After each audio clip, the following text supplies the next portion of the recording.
मंजिल ICSमध्ये आपलं स्वागत आहे. विद्यार्थी मित्रांनो, एलिमिनेशन टेक्निकचा हा 5वा व्हिडिओ आहे. तर यापूर्वीचे तुम्ही 4 व्हिडिओ पाहिले नसतील तर ते पाहून घ्या, ज्याची लिंक डिस्क्रिप्शन बॉक्समध्ये दिलेली आहे. मित्रांनो, आजचं सेशन हे खूप महत्त्वाचं असणार आहे. याचं महत्त्व तुम्हाला लेक्चरच्या 3ऱ्या स्लाईडमध्ये समजून येईल. व्हिडिओला शेवटपर्यंत नक्की पहा. तर चला मग स्टार्ट करूया. आजच्या आपल्या सेशनमध्ये आपण 3 टाईपच्या एलिमिनेशन टेक्निक पाहणार आहोत. पहिली आहे वायडर स्टेटमेंट, दुसरी आहे जनरल स्टेटमेंट आणि तिसरी ज्याबाबत तुम्हा सर्वांना माहीत आहे ते आहे ऑल ऑफ द अबव. ते आहे ऑल ऑफ द अबव. ठीक आहे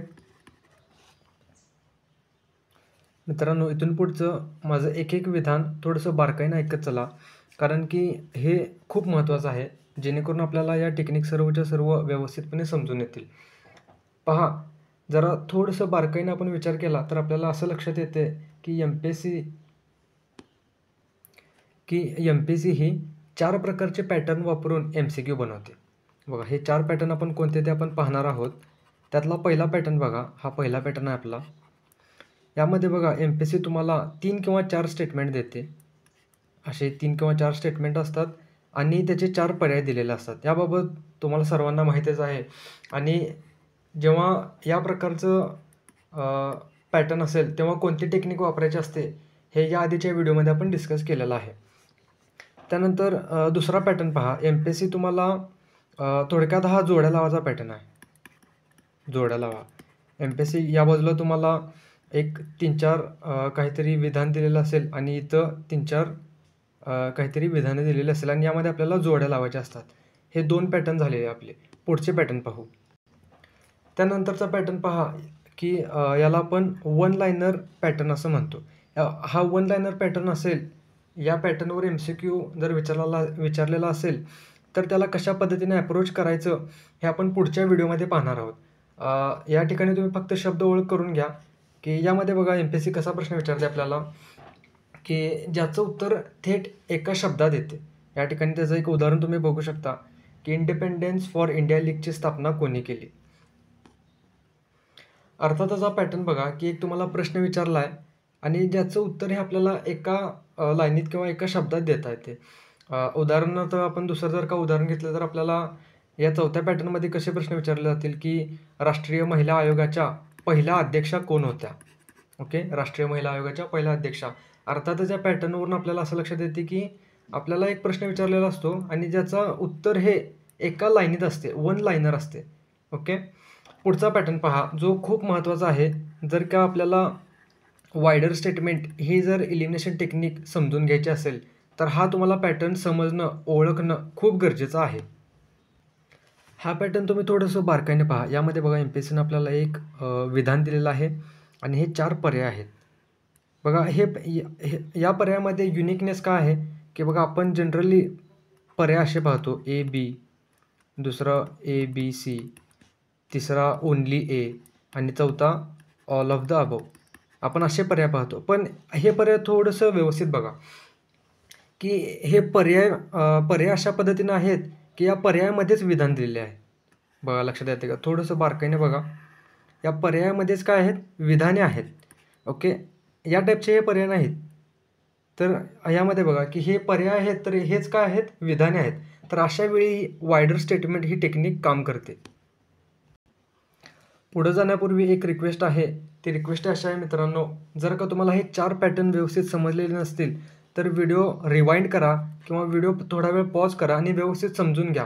कारण की हे जर का तुम्ही पॅटर्न व्यवस्थित ऑब्झर्व केलात तर तुम्हाला कोणत्या पॅटर्नला कोणती टेक्निक वापरायची आहे हे तुम्हाला माहीत होऊन जाईल आणि यामुळे काय होणार की गोंधळाची परिस्थिती निर्माण होणार नाही. तर चला विद्यार्थी मित्रांनो, आपण जी वायडर स्टेटमेंट ही टेक्निक आपण पाहिलेली आहे तर त्याचे आपण प्रत्यक्षदर्शी पुरावे पाहूया की ही टेक्निक प्रत्यक्षात अप्लाय कशी होते. ठीक आहे, तयार आहात तुम्ही? तर बघा, हा प्रश्न आहे. Winter rainfall received by Mediterranean region is a result of. बघा, आपली वायडर स्टेटमेंट ही टेक्निक होती ज्यामध्ये मी तुम्हाला एक पॅटर्न ऑब्झर्व करायला सांगितलेला. तर तो पॅटर्न इथं होत आहे की नाही हे बघा की MPSCने काय दिले, एक विधान दिलेलं आहे आणि यामध्ये MPSCनं जे पर्याय जे आहेत ते कशाप्रकारे सेट केलेत बघा. पर्याय असे आहेत की पर्यायामध्येच विधान दिलेलं आहे. यामध्ये तुम्ही क्लिअरली पाहू शकता की आपल्याकडे A-B, A-B-C त्यानंतर ऑल ऑफ द अबोव्ह अशा प्रकारचे पर्याय नाहीत. तर पर्याय असे आहेत की त्या पर्यायामध्येच विधान आहे. तर अशा वेळी कोणती टेक्निक अप्लाय होणार? वायडर स्टेटमेंट ही टेक्निक, बरोबर ना? तर बघा, या 4 पर्यायांपैकी कोणता स्टेटमेंट वायडर आहे तेच त्याचा आन्सर असेल. ठीक आहे. आता आपण थोडंसं व्यवस्थित ऑब्झर्व केलं तर आपल्याला काय दिसून येते की पर्याय क्रमांक 2 हा काय आहे? वायडर आहे आणि याच ठिकाणी हेच याचं आन्सर असणार आहे. या ठिकाणी विद्यार्थी मित्रांनो थोडंसं एक वॉर्निंग आहे. ती वॉर्निंग अशी की बघा, आपण पेपर जे आहे ते आपण राऊंडमध्ये सोडवतो. पेपर आपण काय करतो? राऊंडमध्ये सोडवतो. साधारणतः आपण किमान 2 राऊंडमध्ये तर पेपर सोडवावेत असं मला वाटते. पहिला राऊंड हा साधारणतः 70 मिनिटाचा असतो आणि दुसरा राऊंड हा उरलेला जो आपल्याला वेळ असेल साधारणतः हा 50 मिनिटाचा असतो. पहिल्या राऊंडमध्ये बघा, जे आपल्याला नॉलेज बेसिसवर शुअर शॉट माहीत असतात. बघा, मी रिपीट करतो. जे आपल्याला नॉलेज बेसिसवर शुअर शॉट माहीत असतात ते आपण पहिल्या राऊंडमध्ये सोडवतो. जे आपल्याला माहीतच नाहीत त्या प्रश्नाला आपण हात देखील लावत नाही. ठीक आहे. असं जर केलात, पहिला राऊंड जर समजा तुमचा 70 मिनिटामध्ये कंप्लीट झाला, तर तुम्ही काय करा की तुमचे नंबर ऑफ क्वेश्चन किती अटेम्प्ट झालेत हे पहा. जर समजा तुमचे 60 ते 70च प्रश्न अटेम्प्ट झाले असतील, तर तुम्ही सेकंड राऊंडला येताना काय करा की ही जी इलिमिनेशन टेक्निक आहे ती वापरा.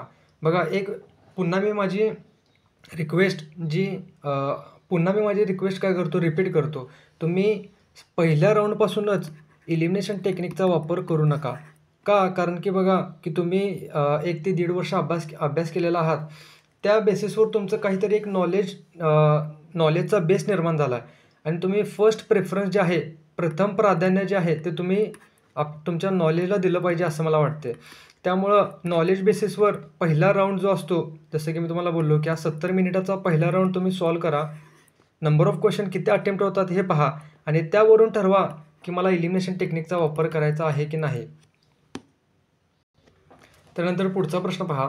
Who are the beneficiaries of Annapurna योजना? बघा, आपलं पॅटर्न फॉलो होतोय का? एक क्वेश्चन आपल्याला विचारलेला आहे.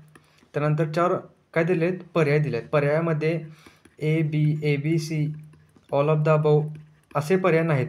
हे बघा, मी वारंवार यासाठी रिपीट करत आहे जेणेकरून हे तुमच्या डोक्यामध्ये फिक्स बसावं की कोणत्या वेळी कोणती टेक्निक वापरता यावी. ठीक आहे. आता यामध्ये आपल्याला आपली टेक्निक सजेस्ट काय करते, जेव्हा असं असेल तेव्हा जे वायडर असेल, जे असं लांब लचक दिलेलं असते स्टेटमेंट, तेच त्याचं उत्तर असते. ओके.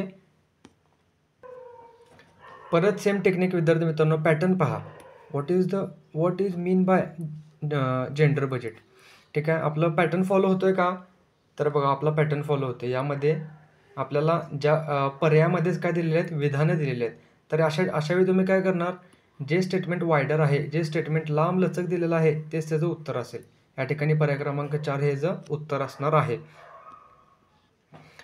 अगेन विद्यार्थी मित्रांनो, एक रिक्वेस्ट अशी आहे की जर तुम्हाला यामध्ये कन्फ्युजन होत असेल तर या व्हिडिओची 3री स्लाईड जी आहे तर ती व्यवस्थित तुम्ही पाहून घ्या. थोडंसं व्हिडिओ तिथे पॉज करा, व्हिडिओ रिवाइंड करा आणि जे पॅटर्न मी तुम्हाला 4 प्रकारचे सांगितलेले आहेत ते व्यवस्थित समजून घ्या. ओके. ते पॅटर्न जर का तुम्ही व्यवस्थित समजून घेतले तर तुम्हाला नक्कीच कळून जाईल की कोणता पॅटर्न आला की आपल्याला कोणती टेक्निक वापरायची आहे. तुमचे सर्व कन्फ्युजन दूर होऊन जातील. अगेन सेम एक आपल्याला प्रश्न दिला आहे. त्यानंतर 4 स्टेटमेंट आहेत. 4 पर्याय अशा प्रकारे आहेत की पर्यायामध्ये आपल्याला विधाने दिलेली आहेत. यावेळी तुम्ही काय करणार? आपली सेम लॉजिक की जे लांब लचक स्टेटमेंट आहे, जे वायडर आहे ते त्याचं उत्तर असेल. Again same Sonar technique is used for. बघा, पर्याय कशा प्रकारचे आहेत? पर्यायामध्ये A-B, A-B-C, all of the above असं आहे का? तर असं नाही. पर्याय कशा प्रकारचे आहेत की पर्यायामध्ये आपल्याला विधाने दिलेली आहेत. तर अशा वेळी तुम्ही कोणती टेक्निक वापरणार? Wider statement. ठीक आहे विद्यार्थी मित्रांनो, लक्षात येते? परत सेम टेक्निक. या ठिकाणी तुम्ही काय करणार? जे वायडर आहे या 4 पैकी जे वायडर आहे त्याला तुम्ही काय करणार? टिक करणार. ओके. अगेन सेम याचं मला उत्तर तुम्ही कमेंट बॉक्समध्ये सांगा जेणेकरून मला देखील कन्फर्म होईल की जे मी सांगण्याचा प्रयत्न करत आहे ते तुम्हाला कळलेलं आहे. ठीक आहे. त्यानंतर आपली नेक्स्ट टेक्निक आहे जनरल स्टेटमेंट. हे टेक्निक काय आहे ते आपण प्रत्यक्षदर्शी पाहूया. पहा विद्यार्थी मित्रांनो, आपला विधान ए पाहूया आपण. There is a loss of biodiversity due to dumping of toxic waste into the soil. बघा हे जनरल स्टेटमेंट आहे. यामध्ये काय म्हटले की टॉक्झिक वेस्ट आपण जर का मातीमध्ये टाकलं तर बायोडायव्हर्सिटी लॉस होते. ओके, हे काय आहे, बरोबर आहे, जनरल स्टेटमेंट आहे. त्यानंतर दुसरा बघा, deforestation is responsible for frequent flood in the river. बघा काय म्हटलेलं आहे की निर्वनीकरण, जर का आपण वृक्षतोड केली की काय होईल, वारंवार पूर येईल. तर बघा हे काय आहे की जनरल स्टेटमेंट आहे की वृक्ष काय करतात की पाणी अडवून ठेवण्याचं काम करतात किंवा एक पूर जेव्हा येतो तेव्हा एक बॅरियर म्हणून काम करतात ते. ठीक आहे. तर बघा पहिले दोन स्टेटमेंट जे आहेत ते जनरल आहेत. एखाद्या 10वीच्या विद्यार्थ्याला देखील आपण विचारू की बाबा हे सांग चूक आहे की बरोबर आहे, सांग हे ट्रू आहे की फॉल्स आहे, तर तो देखील ह्याचं शुअर शॉर्टपणे योग्य उत्तर देऊ शकतो. आता बघा की आपल्याला यातून पहिल्या दोनमधून काय कळालं, तर ए आणि बी हे दोन्ही करेक्ट आहेत. ठीक आहे. त्यामुळं पर्यायाकडे जात असताना आपल्याला कसं जायचं आहे बघा की ए आणि बी एकत्र असायला पाहिजेत. ओके. आता बघा यामध्ये काय आहे, only statement C is correct म्हटले, तर याला आपण पहिला इलिमिनेट करू. का? कारण की ए आणि बी हे करेक्ट आहेत. त्यामुळे ए आणि बी एकत्र कुठे कुठे आहेत ते पहा. तर पर्याय क्रमांक 3 बघा, यामध्ये ए आणि बी एकत्र आहे. त्यानंतर पर्याय क्रमांक 4 बघा, यामध्ये ए आणि बी एकत्र आहे. तर उरला मुद्दा फक्त हा सीचा. तर आपण सी कसं सॉल्व करायचं हे पाहूया. बघा इथं थोडंसं व्यवस्थित लक्ष द्या की एक नाव दिले, Francisco Mendes is known as Amazon Gandhi. Okay, थोडंसं शब्दांकडे लक्ष द्या. Amazon Gandhi due to his work in the energy field. बघा हे दोन जे मी सर्कल केलेले आहेत ना, ते थोडंसं व्यवस्थित पहा. हे परस्पर अपोजिट आहेत असं तुम्हाला वाटत नाही, थोडंसं यामध्ये विरोधाभासात्मक आहे. बघा एक गोष्ट लक्षात घ्या की ॲमेझॉन गांधी, आता ॲमेझॉनवरून आपल्याला काय वाटते की काहीतरी जंगल रिलेटेड असेल. ओके, आणि या ठिकाणी काय म्हटले, एनर्जी फील्ड म्हटलेला. बघा हे दोन्ही काय परस्पर विरोधी आहेत. आपण जर का इथं असं शब्द असतं की जंगलांच्या संवर्धनासाठी त्यानं काहीतरी केलेलं आहे किंवा ॲमेझॉनच्या जे ट्रायबल लोक आहेत, आदिवासी लोक आहेत, त्यांच्यासाठी काहीतरी केलेलं आहे, तर ते आपण विधान बरोबर मानलं असतं. पण इथं काय म्हटले, ॲमेझॉन गांधी असं म्हटलेलं आहे आणि एनर्जी फील्ड म्हटलं. अर्थातच हे दोन जे आहेत ते अपोजिट आहेत. ओके, परस्पर विरोधी आहेत. त्यामुळं सी हे काय असणार आहे, चूक असणार आहे. त्यामुळं पर्याय क्रमांक 4 येणार नाही. तर याचं उत्तर विधान पर्याय क्रमांक 3 हे याचं बरोबर उत्तर असेल. त्यानंतर पुढचा प्रश्न पहा, Indian citizenship of person can be terminated if. बघा भारतीय नागरिकत्व केव्हा रद्द होईल असा आपला प्रश्न आहे. तर त्यातलं पहिलं विधान बघा की person voluntary acquire the citizenship of some other country. बघा हे जनरल स्टेटमेंट आहे. साधा विचार करा की एक नागरिक आहे, त्यानं अमेरिकेचं नागरिकत्व घेतलं, तर त्याची भारताचं नागरिकत्व राहील का, हा साधा प्रश्न आहे. साधा प्रश्न आपल्या स्वतःला विचारा जर का तुम्हाला कन्फ्युजन होत असेल तर. अर्थातच ए जे आहे ते जनरल स्टेटमेंट आहे आणि ए करेक्ट आहे. अशा वेळी बघा की पुढचे जे विधान आहेत, विधान बी आणि विधान सी, हे पाहत बसायचे नाहीत. डायरेक्टली तुम्ही काय करा, ऑप्शनकडे या आणि ज्यामध्ये ए नाही त्याला कट करा. आता बघा यामध्ये ए आहे, यामध्ये पण ए आहे आणि पर्याय क्रमांक 4मध्ये पण ए आहे. याच्यामध्ये ए नाही, तर आपण हे पर्याय क्रमांक 3 इलिमिनेट करू. ऑप्शन 3 इलिमिनेट केल्यानंतर ऑप्शन 1, 2 आणि 4मध्ये थोडंसं बारकाईने पहा. आपल्याला असं दिसून येते की सी हे कॉमन आहे. सी तिन्हीमध्ये आहे. हे बघा इथं सी आहे, इथं सी आहे, इथं सी आहे. यामुळं आपल्याला या क्वेश्चनमधील सीकडं पाहण्याची देखील गरज नाही. बघा ह्या मेथडनं, या स्ट्रक्चरनं जर का तुम्ही गेला तर तुमचा वेळ वाचेल. अर्थातच पर्याय पाहून आपल्याला असं दिसून येते की सी हे काय आहे, 100% बरोबर आहे. त्यामुळे तुम्ही सीकडं पाहू देखील नका की त्यामध्ये काय म्हटलं आणि काय नाही म्हटलेलं. त्यानंतर पर्याय क्रमांक बी बघा, पर्याय क्रमांक विधान बीमध्ये काय म्हटलेलं आहे की जर एखादा व्यक्ती रजिस्ट्रेशनने भारतीय नागरिक झालेला असेल आणि त्यानंतर पहिल्या 5 वर्षामध्ये जर का त्याला 18 वर्ष कारावास भोगावा लागलेला असेल तर त्याचं नागरिकत्व रद्द होईल. आता या ठिकाणी बघा की या ठिकाणी आपण असा विचार करू शकतो की हे विधान चूक असण्याची 2 पॉसिबिलिटी आहेत. हे विधान चूक असण्याचे 2 पॉसिबिलिटी आहेत. एक तर बघा, एक पॉसिबिलिटी ही आहे की या ठिकाणी 18 महिन्याऐवजी 12 महिने असू शकते, 24 महिने असू शकते, 36 महिने असू शकते. ही एक पहिली पॉसिबिलिटी. त्यानंतर पहिल्या 5 वर्षामध्ये असं त्यांनी म्हटलेलं आहे. हे 5 वर्षाऐवजी या ठिकाणी 10 वर्ष असू शकते किंवा 15 वर्ष असू शकते. अर्थातच हे विधान चूक असण्याच्या 2 पॉसिबिलिटी आहेत. यामुळं आपण ह्याला काय केलं, की ह्याला बी मानून चलू, बी हे चुकीचं आहे असं मानून चलू आणि यामुळं पर्याय 1 याला इलिमिनेट करू. त्यानंतर बी अजून कुठे आहे?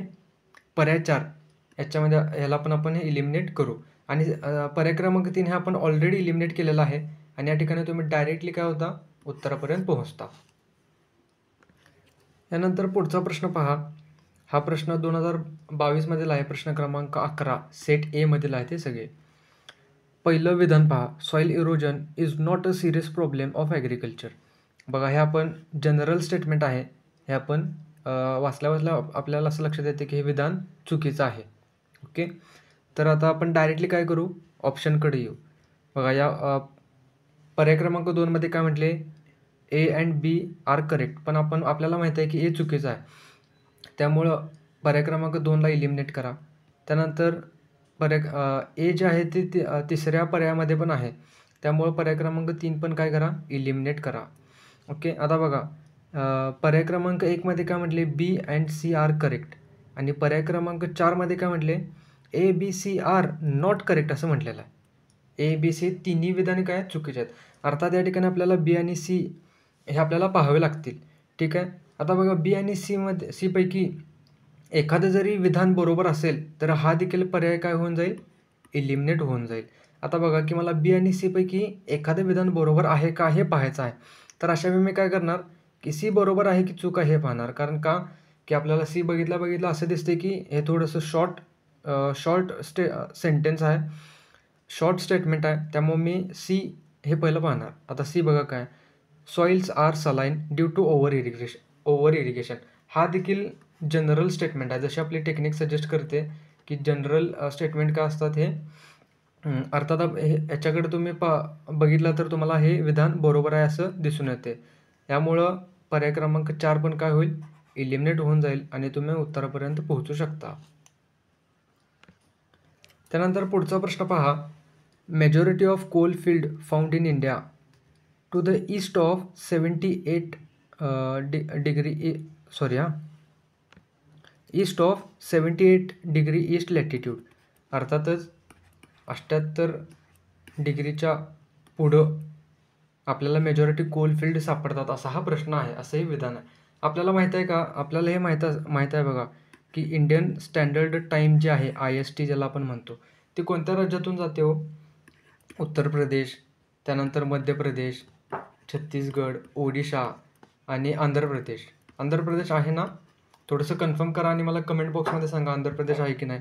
तर या राज्यातून जाते. आणि आपण भारताचा जर का मॅप बघितला तर आपल्याला हे जे आहे इंडियन स्टँडर्ड टाईम जी 83.30 डिग्री मधून जाते, तर आपल्याला ही अशी रेषा दिसून येईल की इथं उत्तर प्रदेश, मध्य प्रदेश, छत्तीसगड ही इथं अशी राज्य आहेत. आणि आपल्याला प्रश्नामध्ये काय म्हटले की ईस्ट ऑफ 78 डिग्री. अर्थातच बघा की आपल्याला माहीत आहे की या ठिकाणी कोळसा जास्त सापडतो. छत्तीसगड असेल, झारखंड असेल, ओडिशा असेल, या ठिकाणी कोळसा जास्त सापडतो. आणि अजून एक बघा की विधान कशा पद्धतीनं बनवलेलं आहे हे बघा की आपल्याला बघा यामध्ये म्हटलेलं आहे की मेजॉरिटी ऑफ द कोलफील्ड. यामध्ये आपल्याला असं कोणतंही विधान दिलेलं नाही की 60% सापडतात किंवा 50% सापडतात. यामध्ये काय म्हटले, मेजॉरिटी. अर्थातच काय की जास्तीत जास्त इथे सापडतात त्याचा अर्थ होतो. अर्थातच मला हे सांगायचं आहे की हे काय आहे की या मेजॉरिटी यामुळं हे विधान एक जनरल स्टेटमेंट बनते. ओके, यामध्ये कोणताही एक्स्ट्रीम वर्ड वापरलेला नाही किंवा स्पेसिफिक आपल्याला डेटा दिलेला नाही की 50% सापडते किंवा 70% सापडते.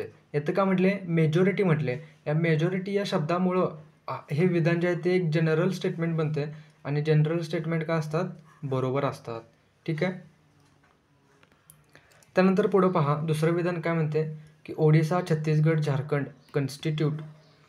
आता ह्याच्याकडं थोडंसं लक्ष द्या. Constitute more than 50% of the total coal production of the India. आता बघा, की मोर दॅन 50% या शब्दामुळं हे विधान जनरल स्टेटमेंट बनते. का? कारण की बघा मोर दॅन 50% म्हणजे किती? हे तुम्हाला माहिती आहे का? कोणच सांगू शकत नाही की मोर दॅन 50% म्हणजे एक्झॅक्टली किती? मोर दॅन 50% म्हणजे हे 51% देखील असू शकते आणि मोर दॅन 50 म्हणजे हे 90% देखील असू शकते. बघा बरोबर आहे का? की मोर दॅन 50 म्हणजे 51% देखील असू शकते आणि मोर दॅन 50 म्हणजे 90% देखील असू शकते. अर्थातच काय आहे, की या मोर दॅन 50 या शब्दामुळं हे काय बनलेलं आहे, हे विधान एक जनरल स्टेटमेंट बनलेलं आहे आणि जनरल स्टेटमेंट काय असतात? बरोबर असतात. या अनुषंगाने आपलं ए आणि बी ट्रू आहेत, असं आपण म्हणू शकतो. थोडक्यात बघा प्रश्न वाचल्या-वाचल्या काही जे शब्द असतात ना, जसं की मेजॉरिटी, मोर दॅन 50 हे या शब्दामुळं काय होते, एखादं विधान एक जनरल बनून जाते. ओके, लक्षात येते? आणि जसं की आपली टेक्निक सजेस्ट करते, जनरल स्टेटमेंट जे असतात ते करेक्ट असतात. त्यानंतर आपली लास्ट टेक्निक आहे ती ऑल ऑफ द अबोव. या टेक्निकबाबत तुम्हाला सर्वांनाच माहीतच असेल, की ऑल ऑफ द अबोव जर का पर्यायामध्ये असेल तर शक्यतो तेच बरोबर असते. All of the above. Okay. याचे आपण जे पुरावे किंवा याचे आपण प्रत्यक्षात प्रश्न पाहणार नाही कारण की ही टेक्निक सर्वांना शक्यतो माहीतच असते. तुम्ही काय करू शकता, याचा स्क्रीनशॉट घेऊन ठेवा जेणेकरून तुम्हाला स्वतः ॲनालिसिस करत असताना याचा फायदा होऊन जाईल. चला तर आपण रिकॅप घेऊया.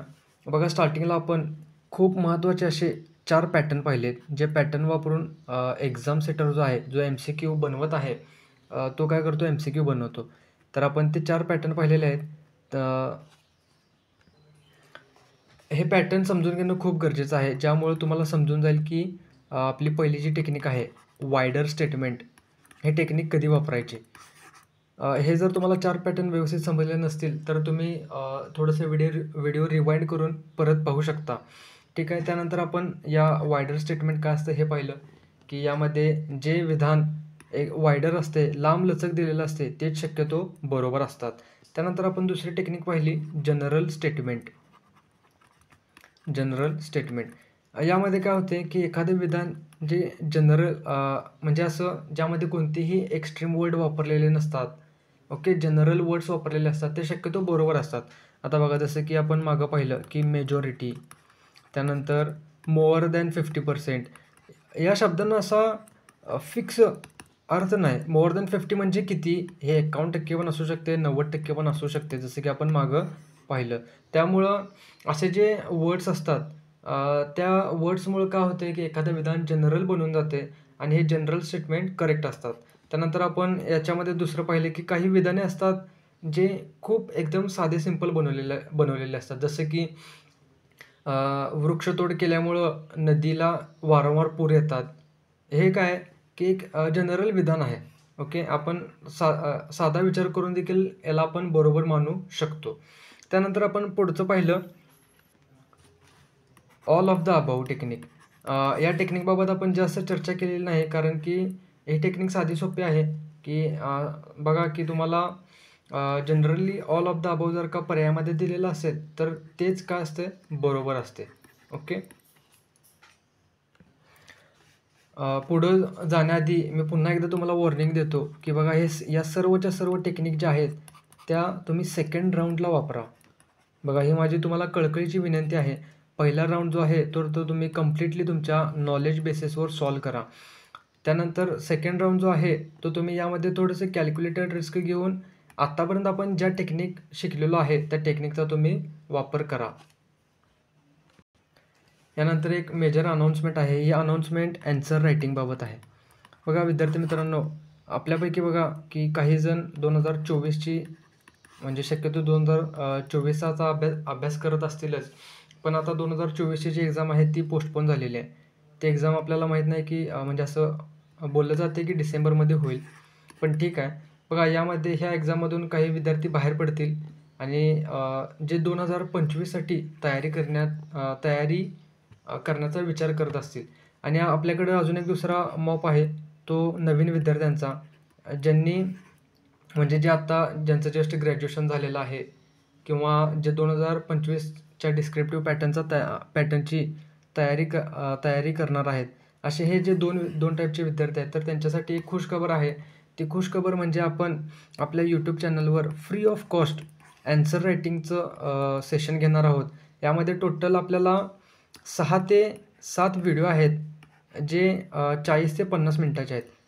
हे जर का व्हिडिओ तुम्ही व्यवस्थितपणे पाहिलात, तर मी तुम्हाला गॅरंटी देतो की ॲन्सर रायटिंगची भीती तुमची सर्व निघून जाईल.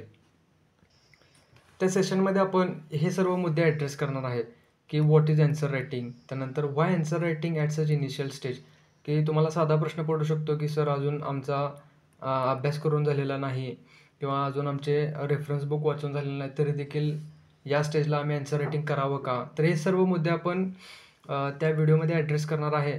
बघा की या स्टेजला इनिशियल स्टेजला ॲन्सर रायटिंग करण्याचे खूप सारे फायदे आहेत. त्याचा एक मेजर फायदा असा की जो आपण बघा हे जे मेन बॉडी आहे ना, यामध्ये 6 अप्रोच आपण शिकणार आहे. या अप्रोचनं जर का तुम्ही तुमचे नोट्स बनवलात ना, तर तुम्हाला खूप चांगला फायदा होईल. कारण की बघा, जसे तुमचे नोट्स असतात ना, तसंच सेम रेप्लिकेशन हे तुमच्या ॲन्सर शीटमध्ये होते. जसे आपले नोट्स आहेत तेच आपल्या लक्षात राहते आणि जे आपल्या लक्षात असते तेच ॲन्सर शीटमध्ये येते. त्यामुळं हे जे 6 अप्रोचेस आहेत जे मी तुम्हाला सांगणार आहे, ते देखील तुम्ही म्हणजे तुम्हाला लक्षात आलं तर त्या दृष्टीनं तुम्हाला नोट्स बनवत असताना देखील फायदा होऊन जाईल. त्यानंतर आपण परत आपल्या मुद्द्याकडे येऊया. यामध्ये आपण हाऊ टू थिंक याचा विचार करणार आहे. त्यामध्ये इंट्रो कशी लिहायची, त्याचे वेगवेगळे टाईप आहेत. साधारणतः विद्यार्थी डेफिनेशन बेस्ड इंट्रो लिहितात. ओके. तर आपण वेगवेगळ्या इंट्रोडक्शनचे टाईप पाहणार आहे. त्यानंतर 6 अप्रोचबाबत मी तुम्हाला आधी बोललेलोच आहे. त्यानंतर कन्क्लुजन, हे सब्जेक्ट स्पेसिफिक कन्क्लुजन बदलत असतात. ते कन्क्लुजन कसे लिहायचे? अर्थातच बघा की ॲन्सर रायटिंगबाबत ए टू झेड आपण सर्व काही या आपल्या 6 ते 7 व्हिडिओच्या माध्यमातून पाहणार आहे. तर ते देखील तुम्ही व्हिडिओ पहा. आणि हा जर का व्हिडिओ तुम्हाला आवडला असेल, यामुळे तुमच्या प्रिपरेशनमध्ये काही व्हॅल्यू ॲडिशन झालेले असेल, तर तुम्ही आपल्या चॅनलला सबस्क्राईब करा आणि इतर फेलो ॲस्पिरंट जे आहेत तर त्यांच्यासोबत देखील हा व्हिडिओ शेअर करा. Thank you.